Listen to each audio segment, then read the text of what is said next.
Welcome back to NZOWN. Now, they're favourites at the parachute music festivals. They've toured extensively around the world and have played even at the Sydney Olympics when they were first starting out, but they're now about to release their fifth album, Ruins, or they've actually just released their fifth album, Ruins.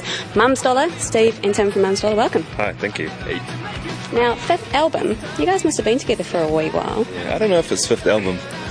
Well, yeah. You're just going to shoot me down. It's like our fifth recording, I guess. Fifth recording. Yeah. So like an EP is sort of in the middle there. EPs and demos and things. Yeah. No, there's been like... Yeah, we dispute this all the time. Like, I don't think... No, there's five. There is five. It's like, buy this so we can make a good one. That's not an album, though. It was too. For Christ... We did it at home on a computer. So, for Christ's sake, Eastern Time, Beautiful Like this one. Five. So you guys can have a wee argument about it amongst yourselves. 5 albums. 5 albums, yeah. Good. So you've been together for how long? I think 8 years, something like that. Is that right? 9 years? Yeah. He's not so good with numbers. No. Now, the two of you are pretty young looking dudes, so you guys must have started out, when you were like teenagers? Is that fair to say? I think I was 20. Oh. Yeah, and so I was... Yeah, 19. So it's been quite a long road together. How have you managed to kind of stay together and stay interested in the music that you're making and not get bored of each other or the music that you're making? I think the main thing is that we all like totally different stuff, so we kind of come together and it makes something that is like an amalgamation of all 5 of us. So it's always a little bit interesting, We have our spats and stuff, but it works out all right in the end.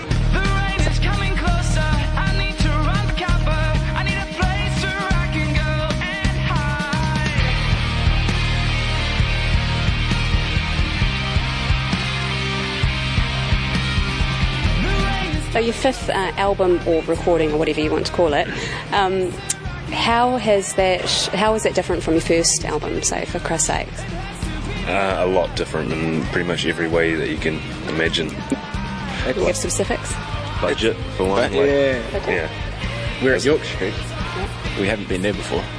So it sounds heaps better, and it's just a different style, no?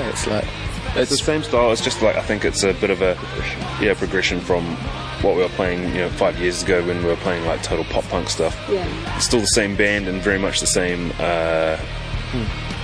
like members and stuff, like we're still the same people, but it's just our music has kind of evolved a little bit and matured, I guess, so it's still got our pop punk roots and stuff, but it's not at the same time. More mature. That's it. More mature. I guess that comes with age, doesn't it? Yeah, we're getting pretty old. So the first single off the album is called Sticks and Stones. Is that like a literal reference? The old someone's making fun of you or giving you shit about something? We should have read the lyrics. Yeah, to be honest, we should. Yeah, we'd have to read the lyrics to tell you that. Yeah, I think it is. Yeah, why not? Yeah. Yeah, it's literal. It's literal. It's about Sticks and Stones. Name calling. Yeah. I guess because you guys are the rhythm section, it's kind of a little bit harder for you to go, oh yes, wait, the lyrics about that. Yeah. To be honest, we don't do a hell of a lot of the lyric writing. So yeah.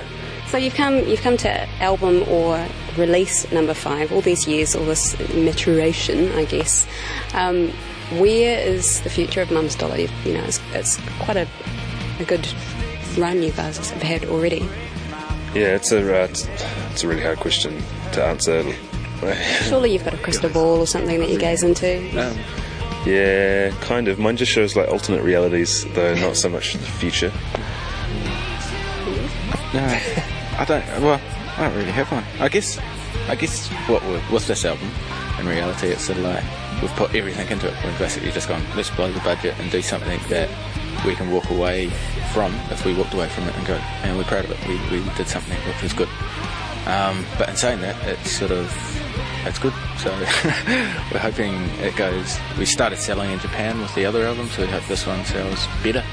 We go over there and do that, and a couple of connections in America. So who knows? It could be the birth, but don't know.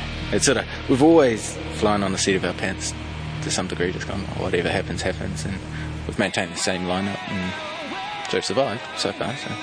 So no strict game plan. Not really. No. We haven't started writing new songs, but that's because we haven't played these songs yet. So, but we'll see. I guess since you've actually been able to fork out more budget for this particular album, you've been relatively successful to make that money?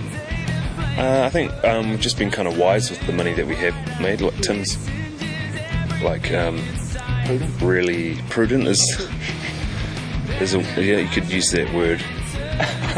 If you knew it. So basically, like we don't spend our money ever, you know. So we've just managed to stockpile a bit for this kind of thing. Basically, the way we structure is that from a show we don't walk away with money each. We don't go, sweet, we'll pay the gas and the rest goes in the band account. So that's sort of like 9 years of accumulating. Yeah, you get a little bit in the account. But to be honest, it's not about making money off it, you know. Like, I don't think that we can cover costs for this album, probably ever. So it's not really about that. It's just about we wanted to make something that we'd be really happy with at the end of the day, and something that we'd be proud to put our name to. And I think we've done that. And so at the end of the day, we don't really care what happens from now on. Well, I don't anyway. Yeah, it's basically that's sort of how we structure it from a financial perspective. Just like write it off. It's gone. It's what we wanted to do, and it's not sort of like, oh, actually, all of us work full-time jobs, so we're not sort of dependent on a stream of income from the band, so that means we can survive from that perspective.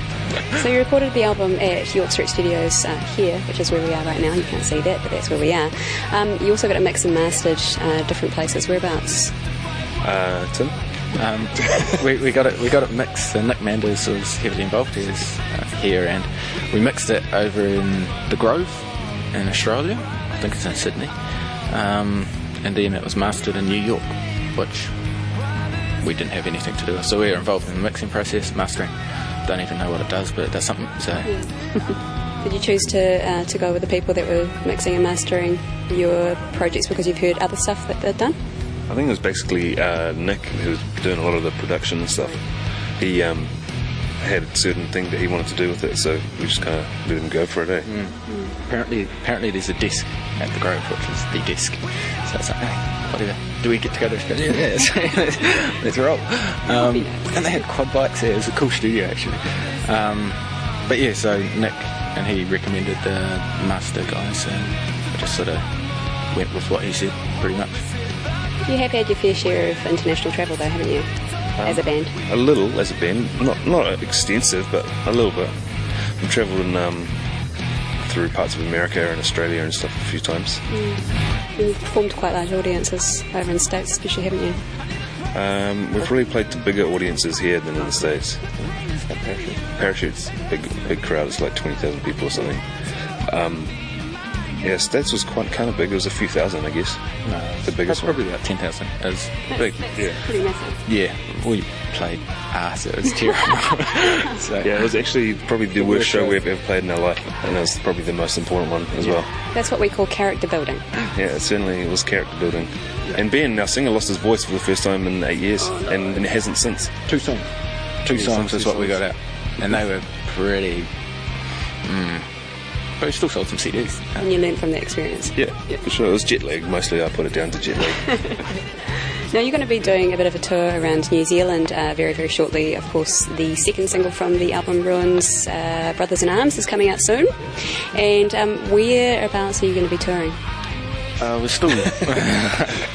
still setting it all up at the moment. So definitely, roughly Auckland, Wellington, probably go to Whangarei, do Central, so Tauranga or somewhere, Hawke's Bay, and I think we've got a show as well. Oh, no, I think we've got a show in Motueka, so we might try and get down to Christchurch as well. So not hugely every little town, but trying to get it out there anyway. And then shows after that won't be the tour, and we'll just get around. Since you're still finalising all the dates, if people want to find out those dates just by checking up on you guys, how can they do that? MySpace. Yeah. MySpace, blah blah blah /Mumsdollar. Yeah. So. And the album is out in stores now. Yes. To buy. Yes. That's when you did that ploy for money. Buy our album.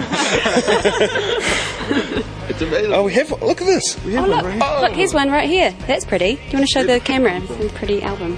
There you go. You could open it up too. Look. Ooh. 1 and 2. That's pretty. And there's a book. And there's a wee book as well.